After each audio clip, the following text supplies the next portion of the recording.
They have exactly the same combination of chromosomes.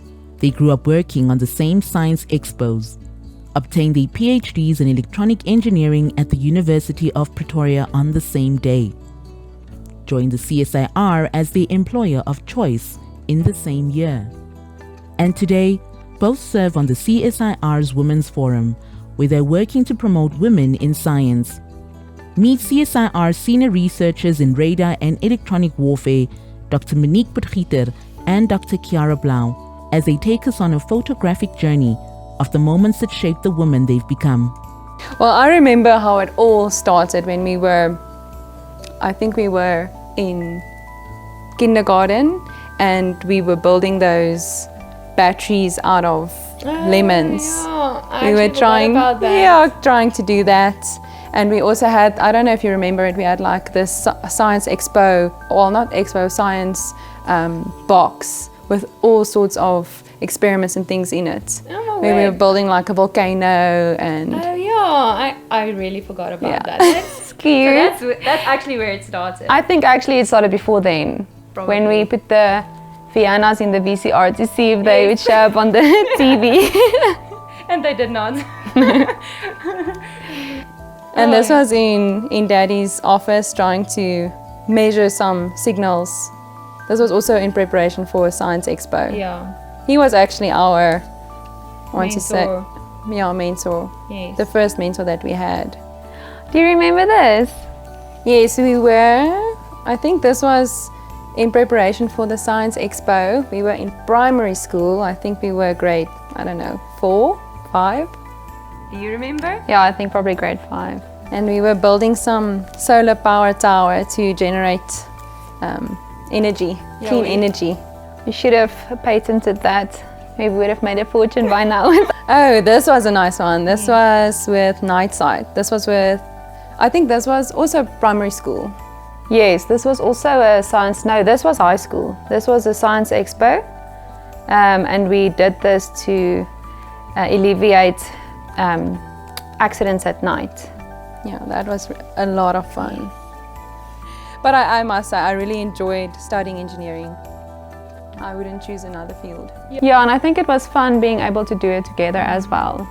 And we could support each other. And I remember before every test, we would tell, because we didn't study together, obviously, then we would say, tell me something that you know that I don't, maybe, or you tell me something that I don't. And then we would like quickly tell each other something, and usually that was in the test. Yeah, every time. Like almost every single time. And I'll be like, oh, I know this answer because you helped me.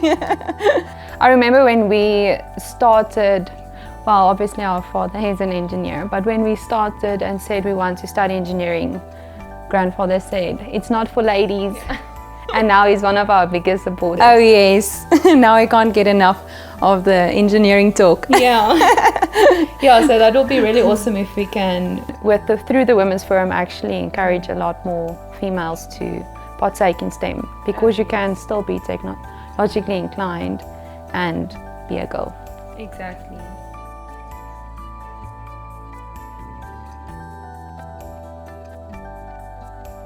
This was our first ever conference that we presented. International conference. Yes.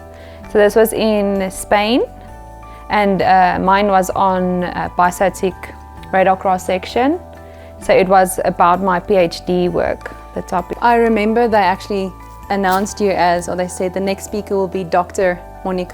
You weren't married back then. Yes. And you weren't a doctor yet. Yeah. No, actually, I think he called me a prof. Oh, you said prof? Yes. And I was like, I think 23 or something. Yes. The youngest prof in history. Yes, I'm not a prof though. Yeah. And in your group, how many ladies do you have? In our group, we are 2 ladies. It's myself and another lady. She also does a lot of software. I do a lot of software work currently, and we are building a radar, which is really exciting.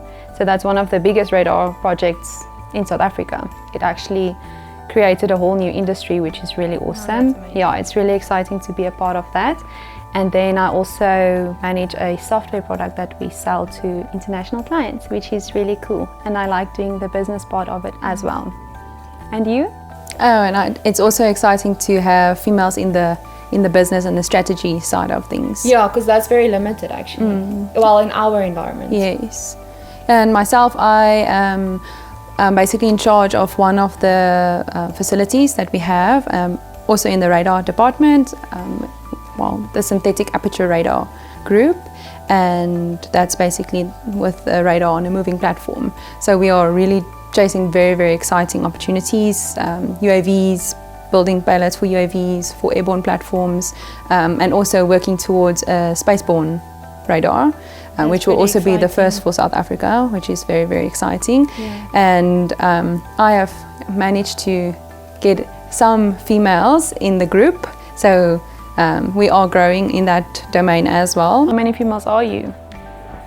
Well, in the larger team I think we're 5 females. In our specific group, or in the core group, at the moment we are three females. Okay, so there's room for growth there. yes, definitely. Well, that's very exciting. Yeah. I think both of our teams do a really cool work. Yes, And there's a lot of opportunities as well. We also had a very exciting campaign where we were measuring airborne SAR data, we refer to it as the multi-sensor campaign, where there were groups from different industries as well as government groups, research councils, universities that participated in the campaign, and we captured the data to make it available for research purposes. Oh, that's awesome. So we were hoping to get females, Yes. female students to actually use the data and to do their masters and PhD work on the data sets. Well, do you remember our graduation ceremony? Oh, that was one of the highlights of my studies, I must say. Yeah. This was so much fun, and also doing it with you. Yeah, it was actually very nice. It was so cool. I think that day we were the only 2 females that got our PhDs. And even with undergrad, we were 2 of 4. Yeah, I think we were 4 females Yes. in electronic engineering. Yeah, so that's definitely, it would be great if we can get more women into that field. And I think that's where our passion for women in STEM, and then actually also being some of the founding members of the Women's Forum started. And representing the science, engineering and technology side of it.